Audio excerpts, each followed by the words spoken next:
आप लोग समझते क्या है अपने आप को?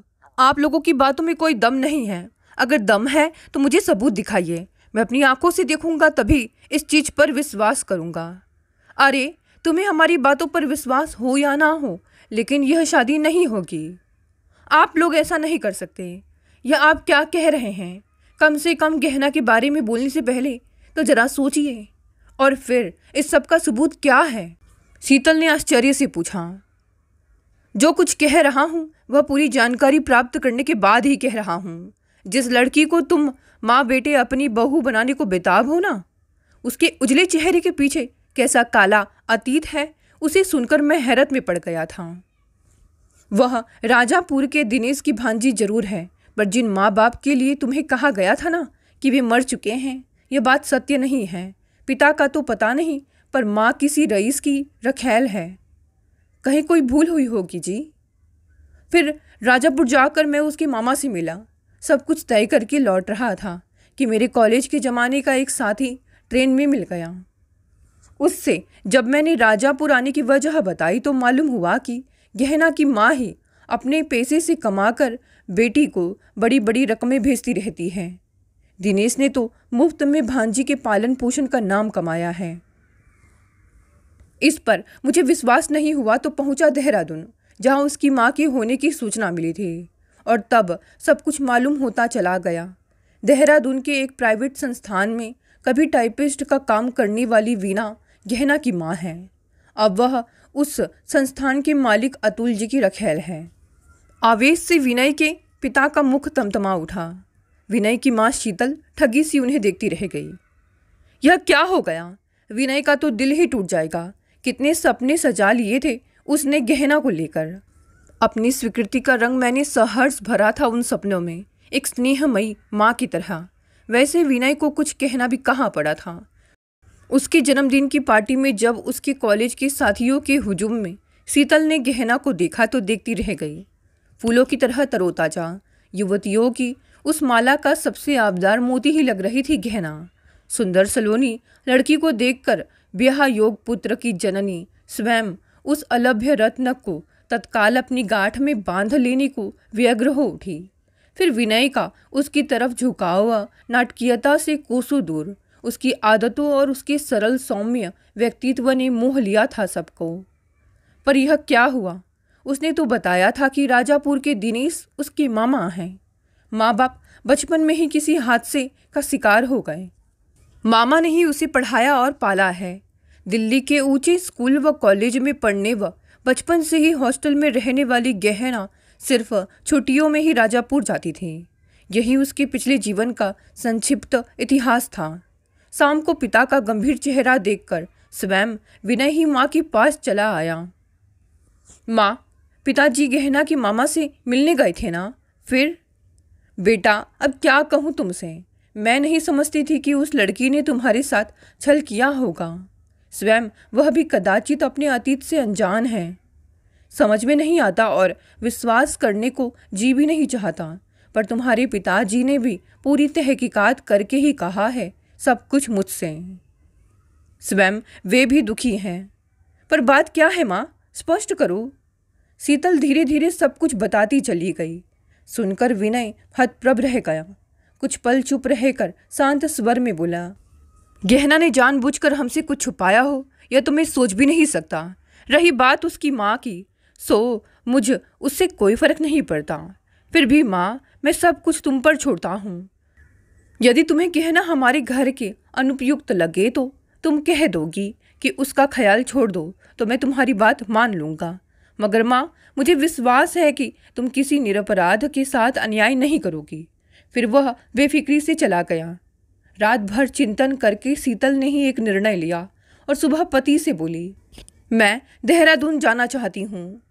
शीतल, तुम जाना ही चाहती हो तो जाओ, पर फायदा कुछ भी नहीं होगा।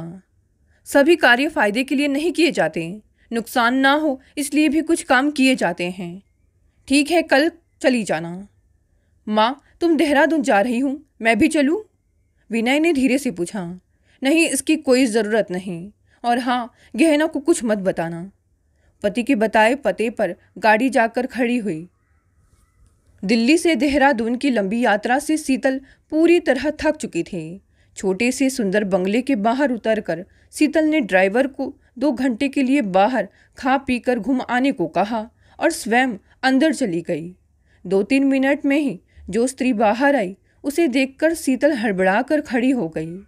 लगभग 40 वर्षीय उस अत्यंत रूपसी आकृति को देखकर वह ठगी सी रह गई। मैं दिल्ली से आई हूँ, आपसे पूर्व परिचय न होने पर भी मिलने चली आई। मेरा पुत्र विनय। लेकिन शीतल की बात अधूरी ही रह गई। मेरी पुत्री गहना को पसंद करता है, उससे ब्याह करना चाहता है। माफ़ कीजिएगा, मैंने आपकी बात काट दी। लेकिन गहना के अतीत की भनक पड़ते ही आप भागी चली आईं। मैं आप लोगों की तरफ से किसी के आने का इंतज़ार ही कर रही थी। पिछले सप्ताह मेरे भाई का फ़ोन आया था राजापुर से कि गहना की सगाई दिल्ली में कर दी है। खैर हाँ, तो आप क्या पूछना चाहती हैं कहिए? बहुत ही ठहरे हुए दृढ़ शब्दों में वह बोली। गहना की माँ के सौंदर्य से शीतल अभिभूत जरूर हो गई थी और उसके दृढ़ शब्दों की गूंज से अचंभित भी, लेकिन उसके जीवन को लेकर समूचा मन व्यथित हो रहा था। गहना मेरे बेटे की ही नहीं, हम पति पत्नी की भी पसंद है। उसने हमें बताया था कि बचपन में उसके माता पिता चल बसे, मामा ने ही उसका पालन पोषण किया। मेरे पति राजापुर जाकर रिश्ता भी तय कराए थे, किंतु बाद में मालूम हुआ कि उसकी माँ जीवित है और आपने जो कुछ भी सुना सत्य है। मुझे इतना ही कहना है कि गहना को मेरे बारे में कुछ भी मालूम नहीं है, सो इस सारी कहानी के साथ उसे मत जोड़ें। वह निरपराध है। वह आपके पुत्र की पत्नी बने ऐसा अब शायद नहीं हो सकेगा। माँ बाप के अच्छे बुरे कर्मों का फल संतान को भुगतना ही पड़ता है, और अधिक क्या कहूँ। उसका गौरवान्वित मुखमंडल व्यथा मिश्रित निराशा से घिर गया। पर मेरे बेटे ने मुझे जिस चक्रव्यूह में फंसा दिया था उससे मुझे निकलना तो था ही। हमने गहना को कभी दोषी नहीं माना है, लेकिन आपने ऐसा क्यों किया? माफ़ कीजिएगा, यह मेरे बेटे के जीवन का प्रश्न है, इसलिए आपकी निजी ज़िंदगी के बारे में पूछने की गुस्ताखी कर रही हूँ। मुझे कुछ भी बताने में कोई संकोच नहीं है, किंतु इससे फ़ायदा भी कुछ नहीं होगा। मेरे जीवन की भयानक त्रासदी सुनकर भी मेरे प्रति आपके मन में आए नफरत के भाव कभी दूर नहीं हो सकते। मेरी पुत्री का वरण आपका पुत्र कर सके, यह शायद अब संभव नहीं। फिर पुरानी बातें कुरेदने का अर्थ ही क्या रह जाता है? ना रहे कोई अर्थ, पर मुझे अपने इनकार के पीछे सही व ठोस कारण तो विनय को बताना ही होगा। एक माँ को उसकी संतान गलत ना समझे, मेरे प्रति उसके मन के विश्वास को ठेस ना लगे, इसका वास्ता देकर मैं आपसे विनती करती हूँ, कृपया आप हकीकत से पर्दा उठा दें। गहना को इसकी भनक भी नहीं लगेगी, यह वादा रहा। आप जानती हैं तो सुनिए।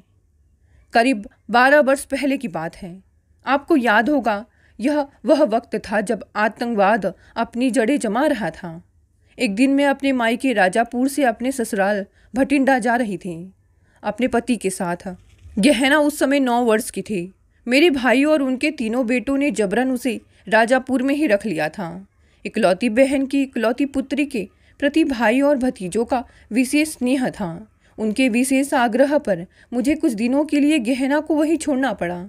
बीच रास्ते में ही 8-10 आतंकवादियों ने बस रोका और रोककर कहर बरपा दिया। हम 9-10 औरतों पर उस दिन जो जुल्म हुआ उसे देखकर न धरती धसी न आसमान फटा। बस में बैठे सभी मर्द, जिन्हें मर्द कहना एक गाली ही है, थर थर कांपते हुए अपनी बहन, बेटी व पत्नी की आबरू लूटते देखते रहे। उनमें से एक भी माई का लाल ऐसा ना निकला जिसके लहू में उबाल आया हो, वरना क्या इतने सारे पुरुष उन 8-10 सिरफिरों पर भारी नहीं पड़ते? बेशक उनके पास बंदूकें थीं, वे गोलियों से भून देते, जैसा कि बाद में उन्होंने किया भी, पर वे प्रतिकार तो करते। लेकिन नहीं, किसी ने भी अपनी जान दांव पर लगाने की जहमत नहीं उठाई। बाद में उन आतंकवादियों ने सभी यात्रियों को गोली से छलनी कर दिया। मुझे भी मरा समझकर छोड़ गए थे, पर उस कुचले शरीर की सांस भी बड़ी बेशर्म थी, जो चल रही थी, बंद नहीं हुई थी। अपनी कहानी समाप्त कर वह सिसकने लगी थी। शीतल का सिर शर्म से झुक गया था। वह सोचने लगी कि जो लोग अपनी जान के डर से अपनी आंखों के सामने अपनी स्त्रियों की बेइज्जती होते देखते रहें। उन्हें जीवित रहने का कोई अधिकार भी नहीं था। इस तरह की घटनाओं के बाद प्रशासन से सुरक्षा की मांग और उसकी लापरवाही की निंदा करते लोग थकते नहीं। लेकिन क्या यह संभव है कि सरकार प्रत्येक नागरिक के साथ सुरक्षा के लिए एक बंदूकधारी लगा दे? क्या लोगों को थोड़ा बहुत प्रयास स्वयं नहीं करना चाहिए? वीणा कुछ संयत होती हुई तो शीतल ने उससे पूछा, फिर क्या हुआ? फिर क्या होना था? पति को तो मेरे सामने ही वे लोग गोली मार चुके थे। मैं किसी तरह गिरती पड़ती अपने भाई के पास पहुंची। दुख व अपमान से घायल छत विचत हुआ मेरा तन मन अपने इकलौते भाई का स्नेह और आश्रय पा कुछ संभलता भी, पर जान छिड़कने वाला मेरा वही भाई मेरी आप बीती सुनकर पत्थर हो गया। मेरे साथ हुए बर्बर हादसे के कारण मुझे सांत्वना देने की जगह कोड़ लगे अंग की तरह मुझे तुरंत वहां से दूर हटा देने को व्यग्र हो उठा। भाई के बदले तेवर का अंदाजा होते ही मेरी आंखों के सामने अंधेरा छा गया। सवाल सिर्फ मेरा नहीं था, मेरे सामने मेरी मासूम बच्ची का समूचा भविष्य था, जिस गहना को मेरे लाख मना करने पर भी मेरा भाई और भतीजे मेरे साथ भेजना नहीं चाहते थे। अब उसे ही आश्रय देने को मैं भिक्षुक की तरह उनके समक्ष गिड़गिड़ा रही थी, लेकिन वे टस से मस ना हो रहे थे। मैंने जब आश्वासन दिया कि मैं अपनी शकल उन्हें कभी नहीं दिखाऊंगी और गहना पर होने वाला खर्च भेजती रहूंगी, वे गहना को संरक्षण दें और मुझे हादसे में मरा घोषित कर दें, तब बेमन से वे माने थे। मैं जानती थी बहन, मेरी बच्ची अब उनके चरणों की धूल हो जाएगी, पर और उपाय ही क्या था। एक दिन मैं इस शहर में चली आई। मैंने कितनी ठोकरें खाई, कितना अपमान और अभाव मैंने झेला, उसकी एक अंतहीन कहानी है। कुदरत ने सौंदर्य दान देकर मेरा नाश ही तो कर डाला था। बच्ची की परवरिश के लिए पैसा चाहिए था और उसके लिए मैं छोटा सा छोटा काम करने पर संकोच छोड़ चुकी थी। पर एक खूबसूरत जवान औरत से लोगों को रुपए के बदले काम नहीं कुछ और चाहिए था। मैंने वर्षों तक उस जानलेवा स्थिति का सामना किया था। धीरे धीरे गहना बड़ी हो रही थी, उसकी पढ़ाई पर होने वाला खर्च बढ़ने लगे थे। उन्हीं दिनों अतुल जी से मुलाकात हुई थी। मुझे उनके दफ्तर में टाइपिस्ट के पद पर नौकरी मिल गई। एक दिन एक सहयोगी द्वारा छेड़खानी करने पर मैं उसे फटकार रही थी। अतुल जी ने केबिन में बैठे बैठे सब कुछ सुना और मुझे अंदर बुलाया। मैं उस समय तक समय की मार और कामी पुरुषों की जलती नज़रों की चाबुक से पूरी तरह टूट चुकी थी। सहानुभूति पाकर उनसे सब कुछ कह बैठी। एक दिन वे मुझे अपने घर ले गए, जहाँ फालिद से अपाहिज दुखी उनकी पत्नी लंबे समय से बिस्तर पकड़े थी। पति को दूसरी शादी के लिए स्वयं वे लंबे समय से विवश भी कर रही थी। तब मैंने एक कठोर निर्णय लिया। विश्वास कर सके तो कीजिएगा कि उस निर्णय के पीछे भी मेरी किसी कमजोरी या इच्छा का जरा सा भी हाथ नहीं था, पर स्वयं को इस बेमुरवत दुनिया से बचा पाने व पुत्री को उच्च शिक्षा दिला पाने में मैं स्वयं को सर्वथा असमर्थ पा रही थी। मैं सोचती थी कि कभी किसी से ठगी जाकर पहले की तरह लूटने से यही अच्छा है कि किसी एक के संरक्षण में रहूं। कम से कम अपनी गहना को तो वे सभी सुविधाएं दे सकूं जिनका सपना हर माँ संतान के जन्म के साथ देखने लगती है। अतुल जी की पत्नी की सहर्ष स्वीकृति मेरे साथ थी। जब तक वे रही मैंने सदैव बड़ी बहन समझकर उनकी सेवा की। उस अपाहिज स्त्री ने ही उदारता से मुझे सुरक्षा दी थी। मुझे तो लोग वेश्या भी कह देते और रखेल भी, पर एक औरत होने के नाते आप सच बताएं, क्या इन शब्दों की परिभाषा से मेरे जीवन की त्रासदी मेल खाती है? माफ़ करना बहन, मैंने भावावेश में बिना आपकी आप बीती सुने ही आपको गलत कह दिया। भावुक होकर वीणा के हाथ को थामकर खड़ी हो गई शीतल। अब चलूंगी, देखती हूँ क्या कर सकती हूँ। क्या? सब कुछ सुनकर भी? हाँ, अभी तो कुछ करना है। अच्छा, शीघ्र फिर मिलेंगे। शीतल आकर गाड़ी में बैठ गई। गाड़ी वापस दौड़ पड़ी दिल्ली की तरफ। शीतल ने सब कुछ पति को बताया और अपना निर्णय भी सुना दिया। सुनिए जी, गहना ही इस घर की बहू बनेगी। तुम जो कहती हो वह सब ठीक है, पर सोचो लोग क्या कहेंगे।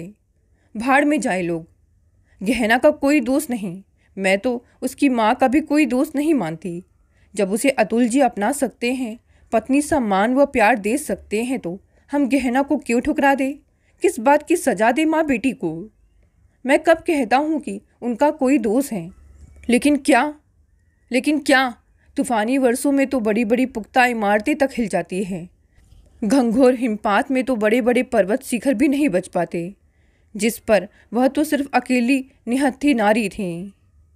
सच, कुछ लोग होते हैं जिन्हें जिंदगी क्रूरतापूर्वक छलती है, निर्दोष होने पर भी जिन्हें दंड मिलता है, पर उनकी निरपराध संतान भी क्यों भोगे कोई कठोर सजा। शीतल के गंभीर स्वर की गूंज बाप बेटे के अंतर में प्रतिध्वनित होने लगी।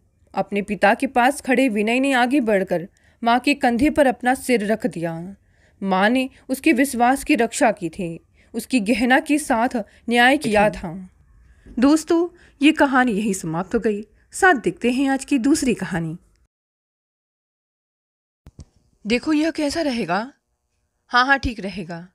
अच्छा निधि, जरा यहाँ दिखना, इसका टेस्ट मुझे कुछ फीका लग रहा है, बताओ क्या करूँ? अरे हाँ, नमक भी कम लग रहा है। रुको, चाट पाउडर है तो दे दो, मैं डाल देती हूँ। आप ना बारीक बारीक धनिया काट दीजिए, उस पर ना सजावट करेंगी तो उसकी महक से और अच्छा लगेगा। ठीक है कर देती हूँ। निधि, तुम जरा उस कटलेट में हाथ बटा दो। आज कामिनी की शादी की सालगिरह है और निधि सुबह से तैयारियों में कामिनी का हाथ बटा रही थी। कामिनी और निधि अच्छी सहेलियां ही नहीं, पड़ोसनी भी थीं। करीब साल भर पहले निधि अपने पति अभय के साथ इस खूबसूरत सोसाइटी में रहने आई थी। सुबह दूध के पैकेट अपने दरवाजे से उठाते समय पहली बार उसका कामिनी से सामना हुआ था। कामिनी उसी टावर में निधि के सामने वाले अपार्टमेंट में रहती थी। एक मीठी सी मुस्कान का आदान प्रदान और धीरे से गुड मॉर्निंग, यही थी उनकी पहली मुलाकात।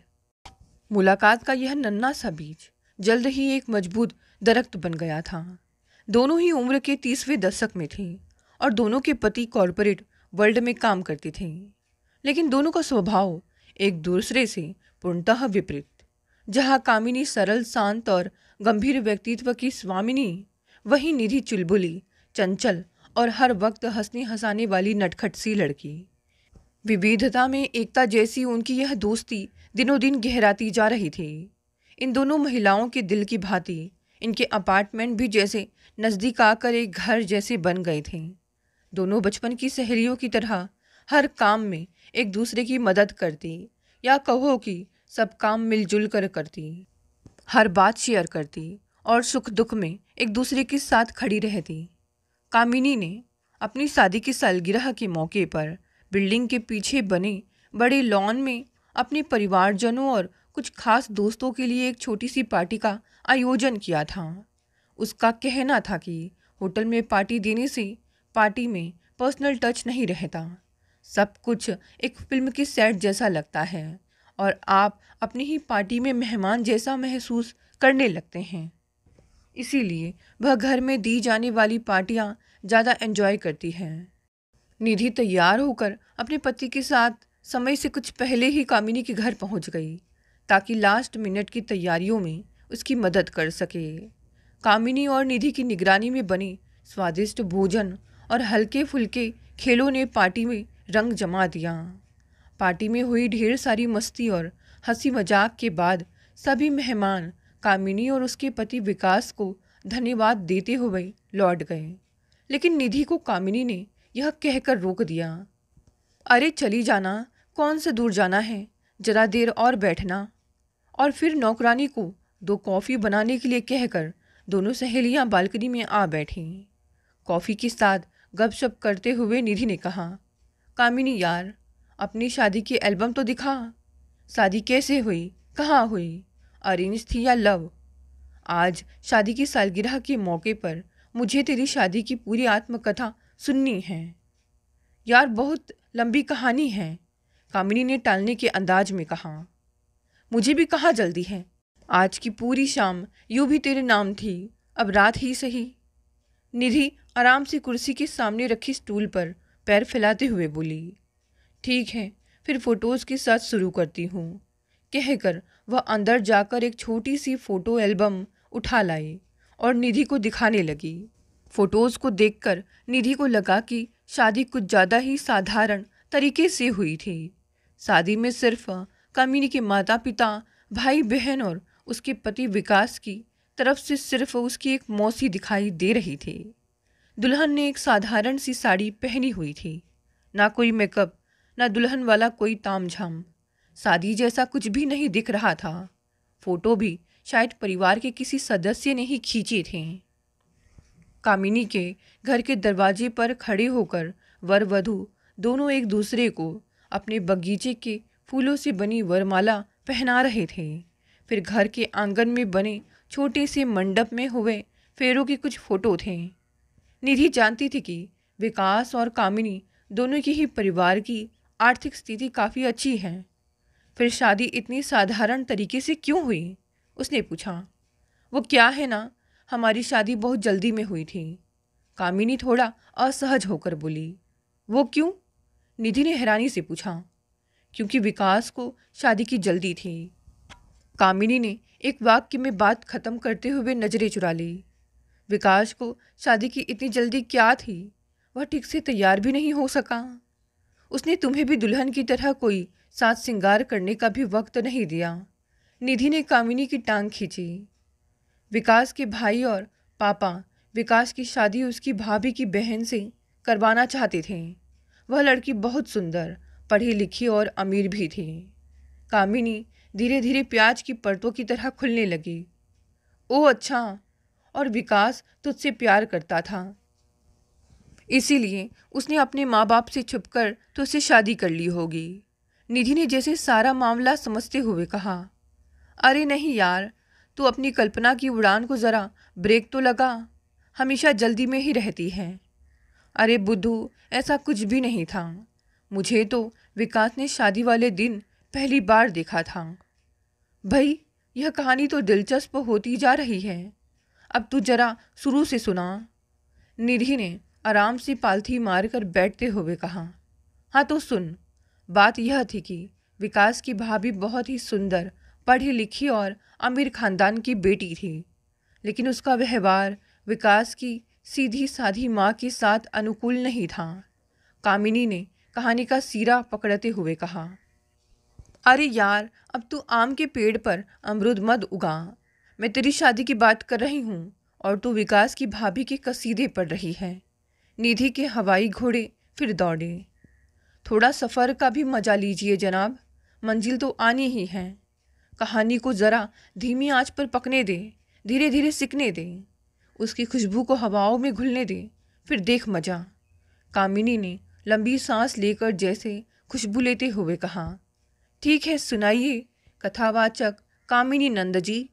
निधि ने हाथ जोड़े और दोनों हाथ अपने दोनों गालों पर रखकर भोली सी सूरत बनाकर बैठ गई। हाँ तो भाभी के परिवार और अपने परिवार के रुतबे की समानता को देखते हुए विकास के पिता ने वह रिश्ता तय किया था। उनका कहना था कि सास बहू के झगड़े तो हर घर में होते हैं, यह कोई बड़ी बात नहीं है।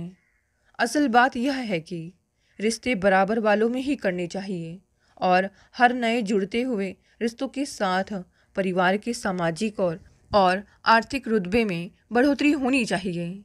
इन सब बातों में वे विकास की माँ की भी नहीं सुनते थे। कामिनी ने कहानी की पृष्ठभूमि बनाई। फिर क्या हुआ? निधि ने अनमनी भाव से पूछा।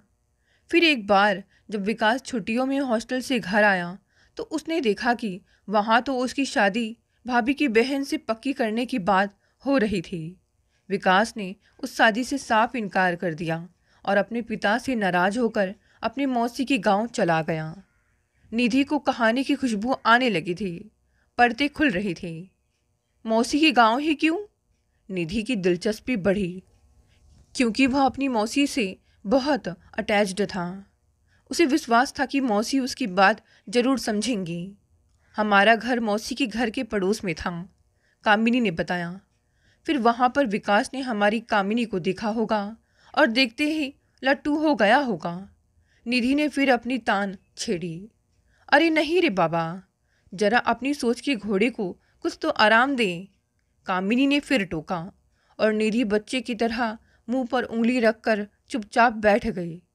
हाँ तो जब विकास ने अपनी प्रॉब्लम मौसी को बताई तो मौसी ने पूछा, अरे बेटा, तू मने यो बता के तू भाभी की बहन से ब्याह ना करना चाहवे कि ब्याह ही ना करना चाहवे।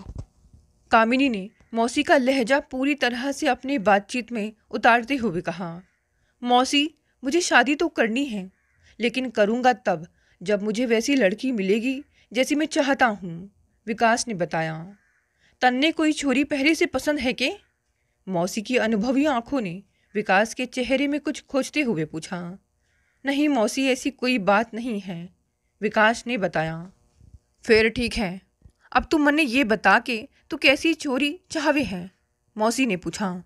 मौसी, मुझे भाभी जैसी लड़की तो बिल्कुल नहीं चाहिए, कहकर वे सब कड़वी यादें उसके सामने चलचित्र सी चलने लगी जो उसकी इस सोच का आधार थी। उसके चेहरे पर एक दर्द उभर आया और उसकी माँ का असहाय सा चेहरा उसकी आंखों के सामने आ खड़ा हुआ। बात विकास के भाई की शादी की समय की थी। उसकी नई नवेली कॉन्वेंट में पढ़ी लिखी भाभी अपनी शादी के अगले दिन ही स्किन टाइट जीन्स टॉप में आईने के सामने बैठी अपने बाल संवार रही थी। तभी माँ ने आकर पूछा, बहू, मोहल्ले की औरतें मुंह दिखाई के लिए आई हुई हैं, तो कोई भारी सी साड़ी पहनकर आइयो। वो क्यों? भाभी ने ऐतराज करते हुए पूछा था। बेटा, यह गांव देहात है, यहाँ औरतें बातें बनाने लगती हैं, हम किस किस का मुंह बंद करेंगे। फिर कल तुम अपने पति के साथ शहर चली जाओगी, वहाँ जो मन हो सो पहनियो, माँ ने समझाया। लेकिन मैंने अभी तो कपड़े बदले हैं, वैसे भी मुझे साड़ी पहनना नहीं आता, भाभी लापरवाही से बोली। कोई बात ना बेटा, मैं पहना दूंगी। फिर बहू का उखड़ा हुआ मूड देखकर माँ बोली, ठीक है बेटा, तुम इन्हीं कपड़ों पर कोई भारी दुपट्टा पहनकर बैठक में आ जाइयो। पर माँ, जींस पर भारी दुपट्टा, भाभी तू नक कर बोली। अरे बेटा, गांव देहात के लोगों को क्या पता, माँ ने बात संभाली। फिर भाभी का पैर पटकते हुए बैठक में जाना और माँ का भूस पर लिपने की कोशिश करते हुए हैं करके भाभी की तबीयत खराब का झूठा बहाना बनाना। औरतों की कानाफूसी के बीच माँ के चेहरे पर आते जाते अपमान के भावों ने विकास को सब बता दिया। क्या हो जाता अगर भाभी एक बार माँ का कहना मान लेती? उन्हें सबके सामने यूं नीचा दिखाना क्या ज़रूरी था? विकास ने सोचा। फिर पिछले 4 सालों में इस तरह के अनगिनत किस्से उसकी आंखों के सामने वीडियो रिकॉर्डिंग से घूम गए। जब भी भाभी गांव आती, हर बार घर की शांति की खातिर माँ अपना सा मुंह सिल लेती और चेहरे पर एक मुस्कान चिपका लेती और भाई सब कुछ देखते हुए भी अनदेखा कर देते। यह सब विकास को बहुत अखर था, लेकिन बड़े भाई से इस बारे में कुछ भी कहने या पूछने की इजाज़त उसके संस्कारों से नहीं देते थे। घर का छोटा बेटा होने के कारण विकास हमेशा से माँ के बहुत करीब रहा है और माँ की हर कहीं अनकहीं बात वह उनके चेहरे को देखकर ही समझ जाता है। कोई माँ का दिल दुखाए उससे बर्दाश्त नहीं होता। इन्हीं सब घटनाओं ने उसके दिल में कहीं ये बीज बहुत गहरे बो दिए हैं कि वह माँ को ऐसी बहू ला कर देगा जो माँ को मान सम्मान दे और माँ की बहू नहीं बेटी बनकर रहे। तभी मौसी ने उसे झिझोड़ते हुए कहा, कहाँ खो गया बेटा? कहीं नहीं मौसी। हाँ, क्या पूछ रही थी आप? विकास जैसे नींद से जागा। मैं पूछू थी कि कैसी छोरी नहीं चाहिए, यो मत बता, यो बता कैसी छोरी चाहिए। मौसी ने एक एक शब्द पर जोर देते हुए कहा, मुझे तो बस सीधी सादी और भोली भाली लड़की चाहिए। वह चाहे ज़्यादा पढ़ी लिखी ना हो, चाहे उसे दुनियादारी की ज़्यादा समझ भी ना हो, लेकिन मेरी माँ को अपनी माँ समझकर उसे आदर मान दे। भाभी का माँ के साथ व्यवहार मुझे बहुत दुख देता है और मैं यह कहानी दोहराना नहीं चाहता। विकास ने अपना दिल खोलकर मौसी के सामने रख दिया। तो क्या तू उस छोरी के माँ बाप ने अपने माँ पिताजी जैसा मान सम्मान दे पावेगा? मौसी ने विकास को आईना दिखाया। मैं वादा तो नहीं कर सकता मौसी, लेकिन उसके परिवार को अपनाने की दिल से कोशिश करूँगा और इसी कोशिश की उम्मीद उससे भी करूँगा, विकास ने कहा। लेकिन तू तो आईआईटी में पढ़े है ना, तो फिर कम पढ़ी लिखी छोरी से कैसे निभावेगा? मौसी ने अपनी आशंका के बहाने उसका मन टटोला। मेरी माँ भी तो कम पढ़ी लिखी है मौसी। भला प्यार की भाषा को जानने समझने के लिए कितनी डिग्रियों की ज़रूरत होती है। उसके लिए तो 2.5 आखर ही काफ़ी होते हैं। विकास की आंखों में सच्चाई झलक रही थी। और छोरी अगर गांव की हो तो, मौसी हौले से बोली। ये शब्द जैसे मौसी के मुंह से अनजाने में ही निकल गए और मौसी की आंखों के सामने कामिनी की मनमोहिनी छवि डोलने लगी। कामिनी मौसी के पड़ोस की बेटी जरूर थी, लेकिन वह मौसी के आंगन में ही खेलकर बड़ी हुई थी।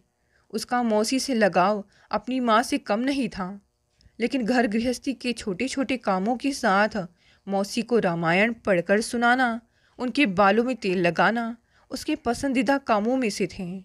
उसका सांवला सलोना रूप और भोली सी मुस्कान उसे दूसरों से भिन्न बनाती थी। बुजुर्गों का मान सम्मान करना तो मौसी ने उसे घुटी में पिलाया था। मौसी, अब आप कहीं खो गई हैं लगता है। विकास की आवाज़ से मौसी जैसे सोते से जागी। आहा, क्या कह रही थी मैं? मौसी की तंद्रा टूटी। किसी गांव की गोरी का जिक्र कर रही थी आप। फिलहाल तो, विकास ने मौसी को छेड़ते हुए कहा। आप क्या मुझे कोई लड़की दिखाने वाली हो? दिखाने वाली नहीं, जीवन भर के लिए बंधन में बंधवाने वाली हूँ। अब मौसी ने चुटकी ली, फिर जरा संजीदगी से बोली। मेरे पड़ोस में एक लड़की है, ज़्यादा पढ़ी लिखी नहीं है, 12वीं में पढ़ती है, लेकिन बिल्कुल वैसी ही है जैसी तुझे चाहिए। क्या वह लड़की मेरी माँ की इज्जत करेगी, उनको मान सम्मान देगी? विकास ने पूछा। बिल्कुल करेगी, आखिर मेरी परवरिश पाई है उसने, मौसी सीना ठोक कर गर्व से बोली। और उसके माता पिता मान जाएंगे इतनी जल्दी शादी के लिए? मेरा मतलब वह अभी बहुत छोटी है ना? विकास ने अपनी शंका जाहिर की। अरे बेटा, तो मेरा भांजा है, उनकी हाँ के लिए ये कारण बहुत हैं, वे तो खुशी से मान जाएंगे। वैसे भी गांव में छोरियों की शादी इसी उम्र में होवे हैं। गौना साल भर बाद करवा लियो, जब तुझे नौकरी मिल जावेगी और उसकी 12वीं भी हो जावेगी। लेकिन मैं चाहूँ कि तू एक बार मिल ले उससे। कामिनी नाम है उसका, मौसी ने बताया। नहीं मौसी, आपको पसंद है और माँ को मान सम्मान देगी तो बस, मुझे और कुछ नहीं चाहिए। बस शादी जल्दी करनी होगी, क्योंकि मैं भाई की साली से शादी का विकल्प जल्दी से जल्दी ख़त्म कर देना चाहता हूँ, विकास ने संजीदगी से कहा। अपने ख्यालों में खोई कामिनी अपने बीते हुए कल को निहार रही थी कि निधि ने उसे कंधे पकड़कर जोर से हिलाया। कहाँ खो गई हमारे गांव की गोरी? बस जरा अपने गांव के भ्रमण पर निकली थी, कामिनी हंसते हुए बोली। और बस इसी तरह विकास की माँ की मौन स्वीकृति के साथ हमारी शादी बहुत ही सादगी से मेरे परिवार और विकास की मौसी की मौजूदगी में हो गई। एक दिन कामिनी और निधि शाम की सैर पर निकली। कामिनी का उतरा हुआ चेहरा देखकर निधि ने पूछा, तुझे क्या हुआ? कुछ खास नहीं यार, आज माँ का फ़ोन आया था, कामिनी ने चिंता में डूबे हुए बताया। तो? निधि ने पूछा। तो वे मेरी बहन रूबी की शादी को लेकर परेशान हैं। कामिनी ने अपनी आदत के अनुसार बात को पूछ की तरह से शुरू किया। हाँ, लेकिन वह तो पीएचडी कर रही है ना, है भी कितनी सुंदर, भला उसकी शादी की क्या प्रॉब्लम? निधि ने हैरत से पूछा। हाँ, होनी तो नहीं चाहिए, लेकिन वह मुझसे तुलना करती है, कहती है कि दीदी तो सिर्फ 11वीं पास थी, फिर भी उसे इतना अच्छा लड़का मिल गया। दीदी के पास इतना बड़ा घर है, बड़ी सी गाड़ी है, बैंक बैलेंस सब कुछ है, तो मैं तो उससे बेहतर दूल्हा डिज़र्व करती हूँ, कामिनी ने खुलासा किया। ओह, तो ये बात है। तो अब? निधि ने पूछा। अब क्या, जब से उसकी बैचलर हुई है तब से माँ पिताजी उसके लिए रिश्ता ढूंढ रहे हैं, लेकिन वह हर रिश्ते में हमारी जैसी संपन्नता, विकास जैसा लड़का और घर परिवार ढूंढती है, कामिनी ने समस्या की असली वजह बताई। हाँ, अब विकास भैया जैसा भला इंसान और इतना बुलंद करियर तो हर किसी का नहीं हो सकता, निधि ने कहा। फिर तेरी तो सासू माँ भी तो माँ से बढ़कर है। वही तो, बस इसी कारण से उसकी उम्र बढ़ती जा रही है और लड़का मिलना और भी मुश्किल होता जा रहा है, कामिनी चिंता में डूबी थी। मेरी माँ कहती है कि जिसको ऊपर वाले ने खास तौर से नवाजा हो, उससे कैसी तुलना? निधि ने कहा। यही तो नहीं समझती है वह। अब यह तो मेरी किस्मत थी कि विकास मुझे मिले और उनकी वजह से ये ऐसो आराम की ज़िंदगी मिली। अब उसकी किस्मत में पता नहीं क्या लिखा है। कामिनी ने एक लंबी सांस लेते हुए कहा। वैसे भी तैरती हुई कश्ती तो सबको दिखाई देती है, लेकिन उससे होड़ और ईर्ष्या करते करते कितनी कश्तियाँ डूबी यह कोई नहीं देख पाता। तैरती कश्ती का प्रतिबिंब यही तो कहता है। निधि ने गंभीरता से कहा। सही कहा तूने, और मैं यह प्रतिबिंब अपनी बहन के नसीब में नहीं दिखना चाहती, खासकर अपनी वजह से तो बिल्कुल भी नहीं। कामिनी का असली डर उसकी जबान पर आ ही गया। पर तू कर भी क्या सकती है? निधि ने पूछा। हाँ, कर तो कुछ नहीं सकती। अब अपनी खुशकिस्मती को भला कोई कैसे लौटा सकता है? कामिनी की विवशता भी कैसी अजीब है। अपनी छोटी बहन को वह समझाए भी तो क्या और कैसे? किस्मत ने जो नियामत उसे बख्शी है उसका कारण वह भला क्या बताए। निधि शहर से वापस आ तो गई, लेकिन इसी गुत्थी में उलझी रही। क्या कामिनी की बहन की उम्मीदें गलत हैं? यह कैसी बैलेंस शीट है ऊपर वाले की? किसी के अकाउंट में क्रेडिट ही क्रेडिट, तो किसी के अकाउंट में डेबिट ही डेबिट। किसी को बिना मेहनत सब मिलता है, तो किसी को घिस घिस कर भी नहीं मिलता। लेकिन फिर सोचा कि पिछले जन्म से कोई कितना क्रेडिट या डेबिट लेकर आया है, वही तो नई बैलेंस शीट का आधार बनेगा। शायद यही फ़र्क है कामिनी और उसकी बहन रूबी की किस्मत की बैलेंस शीट में, जो सभी समानताओं के बावजूद अपनी जगह अटल है। दोस्तों, ये कहानी यहीं समाप्त हो गई। कहानी पसंद आई तो इसे लाइक और शेयर करें। नई है तो चैनल को भी सब्सक्राइब कर लें। हम सबका दिन सुखमय गुजरे, इसी आशा के साथ मिलते हैं कल एक नई कहानी से।